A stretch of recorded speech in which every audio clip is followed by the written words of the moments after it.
La croix conduit à l'Esprit. C'est à cause du sacrifice expiatoire de Christ que tout cœur consacré peut recevoir le Saint-Esprit.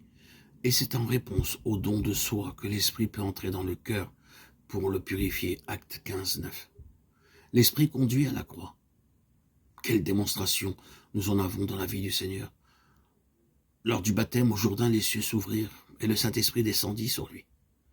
Tandis qu'il s'identifie avec les pécheurs en entrant dans les eaux, symbole de mort. Toutefois, ce n'est pas encore la mort. Par l'Esprit éternel qui descendit sur lui, il se tourna résolument vers Jérusalem et le calvaire, et fut rendu capable de boire la coupe d'agonie en Gethsémane. Mais après qu'il eut rendu l'Esprit, il fut vivifié et ressuscité par l'Esprit de Dieu, et reçut le nom qui est au-dessus de tout autre nom. Il en va de même pour le disciple qui veut suivre son Sauveur. Lorsqu'il se donne à Dieu et accepte la croix, dont le Jourdain est le symbole, le Saint-Esprit prend alors possession de son cœur pour l'amener à la communion aux souffrances du Christ.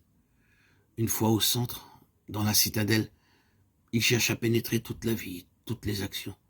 Son influence s'exerce de l'intérieur vers l'extérieur. Il révèle à l'homme tout ce qui n'est pas encore selon Dieu. Puis il lui montre la croix comme puissance de séparation d'avec l'ancienne vie et dispense la vie du Christ ressuscité pour l'édification de l'être nouveau. On peut considérer que l'enfant de Dieu est rempli de l'Esprit dès qu'il le reçoit, mais il n'est rempli que selon sa capacité de réception.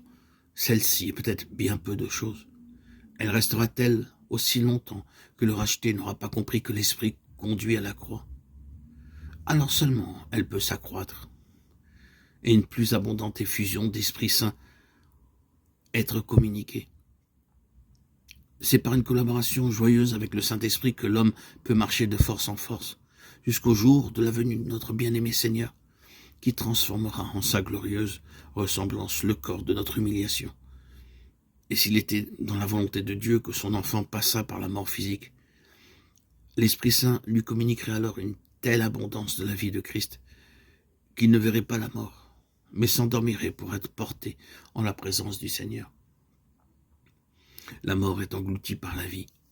Celui qui nous a formés pour cela, c'est Dieu, qui nous a aussi donné pour art son esprit.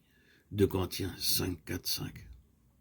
Qu'il vous accorde la grâce d'être puissamment fortifié par son esprit dans l'homme intérieur. En sorte que Christ habite dans vos cœurs par la foi. Et que vous puissiez connaître l'amour de Christ. Afin que vous soyez remplis de toute la plénitude de Dieu. Éphésiens 3, 16, 18.